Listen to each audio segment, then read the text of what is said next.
was recently asked, how do I incorporate all of my work into my everyday life and still like find the energy to do the cleaning and all of that?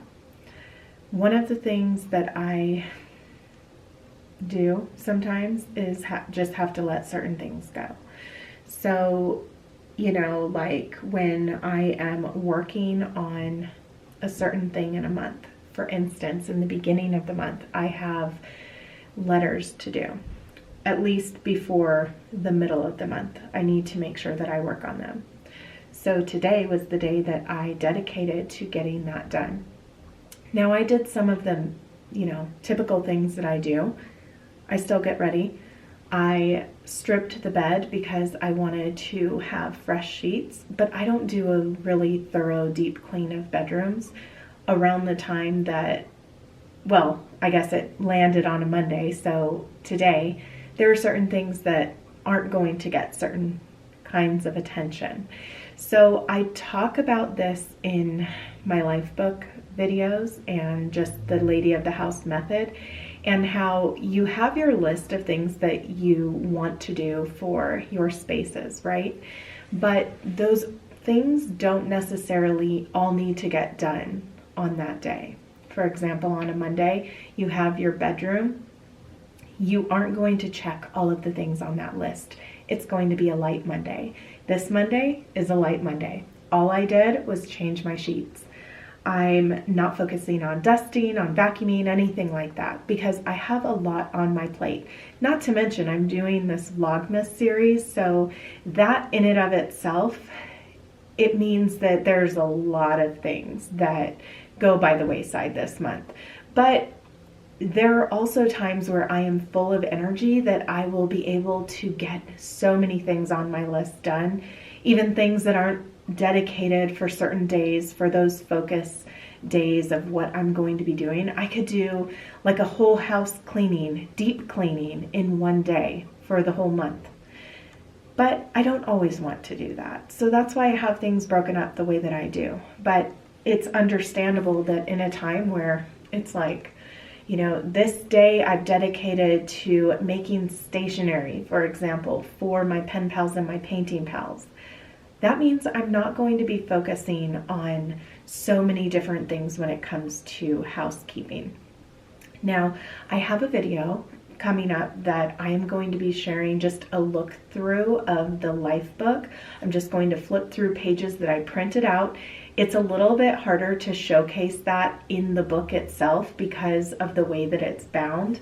And I also know that some have an issue with that because it's not in a you know, a spiral bound or just something that lays flat, but it's dedicated more towards something that you can put in within your purse and take with you, and it kind of be like a book. So it was intended to be that way, but just to have something to be able to write on and everything, and just kind of plan out different things about your day and everything. So anyway, back to working work into the everyday. The other thing is that I also like to do specific things, but not all the time. So I have a variety of different kinds of work that I do, and they are all things that I really love to do. And so it doesn't feel like work. However, if I were to try to incorporate that every single day into my life, like if I'm trying to print stationery every day and paint every day and all of these things that I love to do, if I was trying to do that every single day, it probably wouldn't be something that I would be able to do all of the things that I need to do. So I've broken things up is what I'm trying to say. Something else that has gone to the wayside right now is my newsletter. I sat down to try to write it.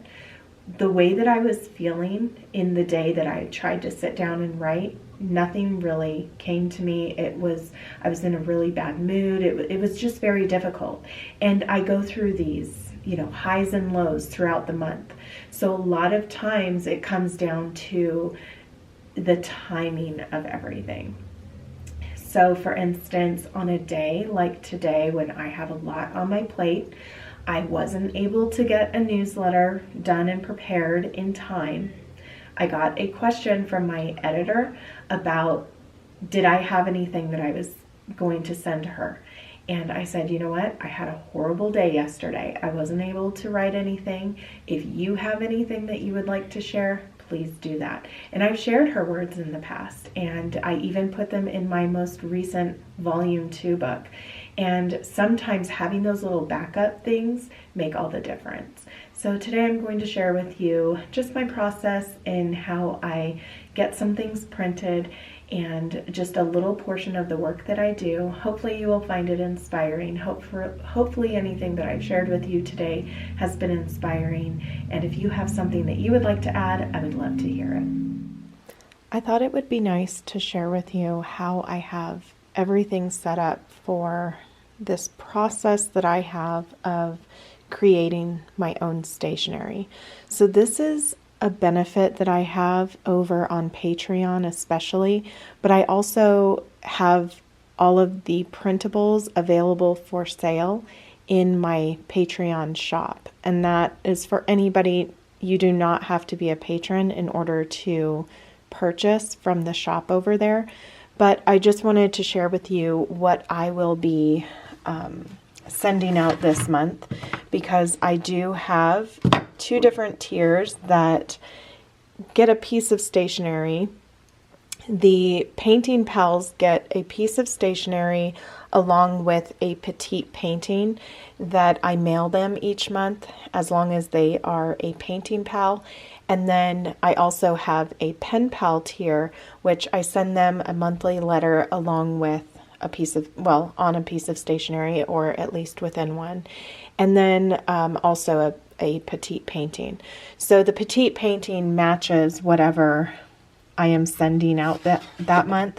So this month it is the red berries that you would have seen in my last video, where I had a little quiet creativity session with my daughters, and I made available one of the paintings that my daughter did, my daughter Kira. She is such an amazing artist, and I really wanted some things that would coordinate with the wrapping paper that I am using this season. And I always love to find some kind of inspiration piece, and so that was definitely ours. And she picked 2 different sections out of that wrapping paper to paint, and so did I. So anyway, I have the red berries. I also painted the amaryllis, but this is the one that I wanted to send out this month for my Painting Pals and my Pen Pals, and then of course to upload to my shop. So this is the size paper that I use, and I print it on watercolor paper.